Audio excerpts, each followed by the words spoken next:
السلام عليكم ورحمة الله وبركاته. ዛሬ አንድ ቃል አስቸግራችሁ ነው የመጣሁት። ያው መቼስ አንድ ነገር ሁሌ ሲደጋገም ያ ነገር ሁሌ ሲታዩት ማለት ይደብራችኋልና እዚህ ጋር እነዚህ ማታውቃችሁ ያላችሁ ተስፋ አደርጋለሁ። ሙሉፊንና የልጅ ዳውድ የሚባለው ማለት ነው። በዚህ ልክ ነው ወላሂ የእኛ እስልምና እኮ ይሄን አያስተምርም።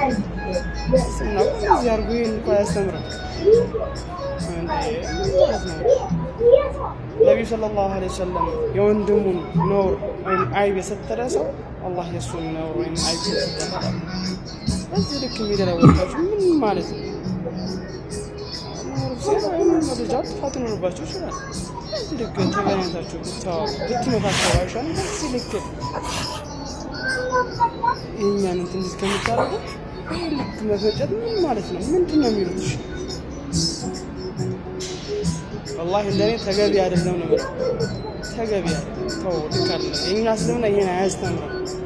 ይሄን አይመክርም። ስለዚህ ይሄን አይመክርም። ይሄን አታርጉ ባይኔ ማለት ነው። ስለዚህ ይሄ ቪዲዮ ሼር ኮፒ ሊንክ ያደርጋችሁ ለልጅ ዳውድና ለኑዚ አድርሱላችሁ። ሼር ኮፒ ሊንክ አድርሱላችሁ። ምንድን ነው የምላችሁ? አድርሱላችሁ። ይመጣው ያረዱ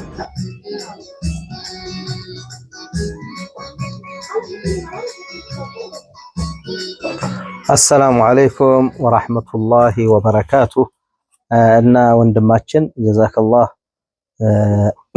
ለጥቆማህ ለአስተያየትህ በጣም ጥሩ ነው አመሰግናለሁ እኔም አድርሱላቸው በአላህ ብለህ በቃ ለማንኛውም ልጅ ዳውድ እና ኑር ሁሴን አህመድ እና ልጅ ዳውድ ምንድነው ያገናኛቸው አራ ኑር ሁሴን እና ልጅ ዳውድ ያገናኛቸው ምንድነው ብትል ተንኳሹ ለኳሹ ልጅ ዳውድ ነው እብድ ጀዝባ የሆነ ማለት ነው የራሱ ስራ አለው አይደል በዛው በሐራሙ መጨማለቅ መቀጠል ነው ተውበት አላህ ይስጠው ብለን እንመኛለን ካልሆነ ደግሞ በዛው ይለቅ ምንም ማድረግ አይቻልም የጀህልና ውጤት አየ ወንድማችን እና እሱ ነው የተነኮሰ በስራዬን ያበላሸ ያለ ማን ነው ለካፊው ማን ነው ነገር ጠባጫሪው ማን ነው ብንል በስራዬ ማለት ነው ለምሳሌ እኔ በርጫ የሚለቀቅኩኝ ግልጽ የሆነ የማያሻማ ለሁሉም ዓለም ምክር ያለበት ግልጽ የሆነ ህፃኑም ትልቁም ወንዱም ሴቱም ለሁሉም ግልጽ ያለ መልእክት ያለው በአክሽን አድርጌ ለቀቅኩት ማን ነው የለቀቀው ኑር ሁሴን ወንድማችንም አትዘልም ኑር ሁሴን በለቀቀው በራሱ ቪዲዮ አበላሽቶ አዛብቶ ማዛባት ነው ይሄ አይምሯቸው ጭንቅላታቸው የተዛባ ስለሆነ አዛብተው ያልተገባ እንቅስቃሴ የአጓጉል የሐራም የሚያዩት ከሚያዩት ሰው የሚያየውና የሚሰማውን ይወስነዋል ያንን ይዘው ነው ያበላሹ ያሉ ስለዚህ ይሄ ልጅ ዳውድ አበላሸብኝ ስራዬ ተዋልኩኝ ቀጠለ እኔ መልስ መስጠት ነው ስለዚህ አንተ አሁን ሙስሊሞች መመካከር አለብን አንዱ በአንዱ ላይ አይብ መከታተል ማን ነው አይብ የተከታተለ ትክክለኛ ለኡማውን አስተማሪ ለቀኩኝ እኔ ከተመቸው ይስማው ካልተመቸው በዛ ባለበት ሐራም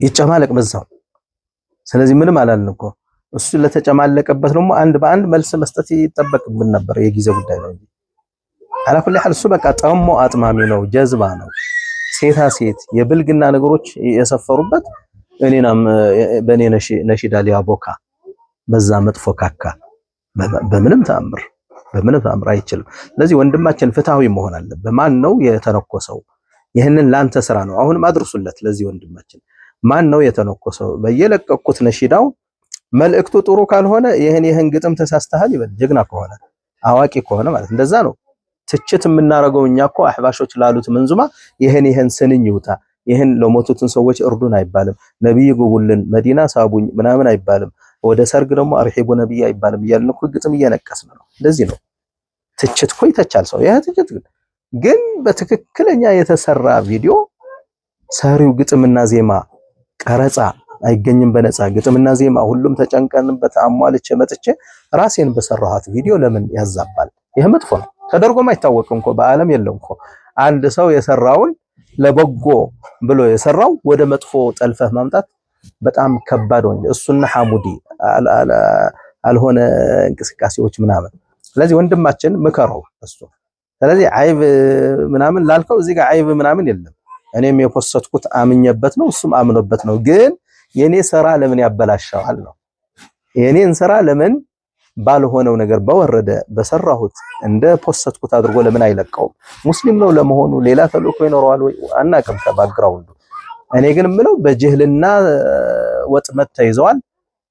ጃሂል ነው፣ ማህይም ነው፣ ምንም ያውቀው ነገር ጀዝባም ነው። ለዛም ነው ስራ እያበላሸ ያለው እንጂ ማንኛውም ከዛ ሁሉ ህዝብ ከዛ ሚሊየን ከሚሊየን አንድ ሰው እኔን ጋር እንትን ሊበል እስኪ ማን አለ ብዙ ቲክታከሮች እኮ አሉ አይተውታል አይደል? አይ ይሄ መልእክት ከኛ ጋር አይጣጣም። እኛ የምንሰራው ሌላ ትሬንድ አለን። እኛ የምንሰራው ምን ፖስተው ሌላ ነው። የዚህ ተሰጥኦ ሌላ ነው። አንገባም ይላሉ። ያውቃሉ። ሐታ ክርስቲያኑ ሙስሊም ሁሉም ያውቃል ማለት የኔ ስራ። ስለዚህ የኔ ስራ በግጥም ላይ ከሆንክ ይሄ ግጥም ለምን አልክ ማብራሪያ ሰጣለሁ እኔ። ዜማ ላይ ከመጣህ ደግሞ በዜማ ምና ችግር የለውም። ግጥምና ዜማ የራሴ ነውና ከዚህ ውጭ ግን እንደዚህ እያለ የሚያበላሻ የሚያቦካ እሱ ነውና እሱና ሐሙድ ሐቢብ የሚባል ማለት ንገራቸው። ማን ነው የለኮሰው? ማን ነው ተከታትለው? እኔ በለቀቁት ቪዲዮ ነገሩ ይደክማሉ፣ መሀል ላይ ይከስማሉ፣ ይሸነፋሉ፣ እየተሸነፉ ይዋረዳሉ እንጂ ምንም ያደርጉት ነገር የለም። ስለዚህ ይሄን ነው የምለው። ሼር አድርጉልኝ፣ ላይክ፣ ሼር፣ ኮፒ ሊንክ አድርጉ፣ አድርሱለት። ለዚህም ይሄ ነው ወንድማችን የኔ ስራ እንደወረደ እንደለቀቁት ፖስት አድርጉት እንደሰራሁት። ሹክራን